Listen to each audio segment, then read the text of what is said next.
when wisdom speaks and we don't listen. From the very beginning, Scripture shows us something uncomfortable about human nature. We resist guidance, we follow our impulses, and then we blame everyone but ourselves.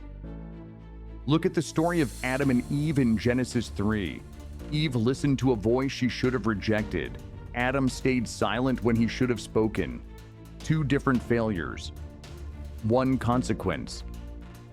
The lesson is not that women are weak, nor that men are flawless. The lesson is that when we ignore God's order, chaos follows. Paul reflects on this in 1 Timothy 2:14.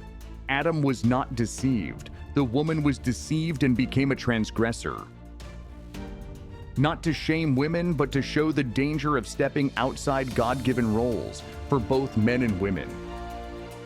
In the wisdom literature, especially Solomon's writings, warns repeatedly about the spiritual dangers of stubbornness, pride, and rejecting correction.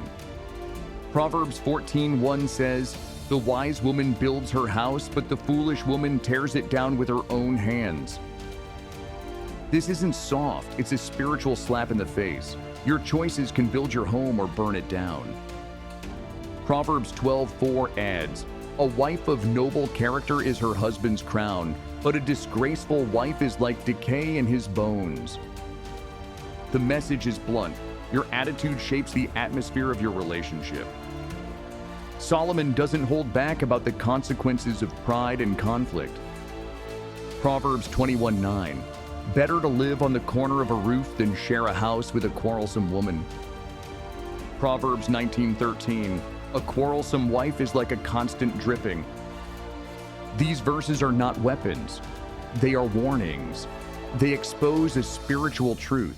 When a heart refuses humility, refuses guidance, refuses peace, it becomes destructive. But notice something essential. The Bible also commands men to lead with love, sacrifice, and responsibility, not domination. Ephesians 5:25, "Husbands, love your wives just as Christ loved the church and gave himself up for her." Leadership is not tyranny. Submission is not humiliation. These are mutual acts of trust and responsibility, not power plays.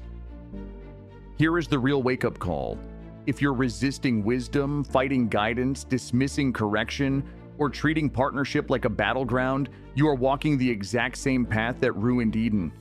Not because you are Eve, but because you are human. The message of Scripture is simple and sharp.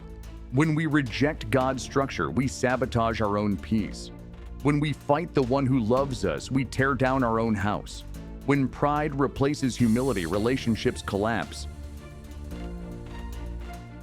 Wisdom is calling out loudly.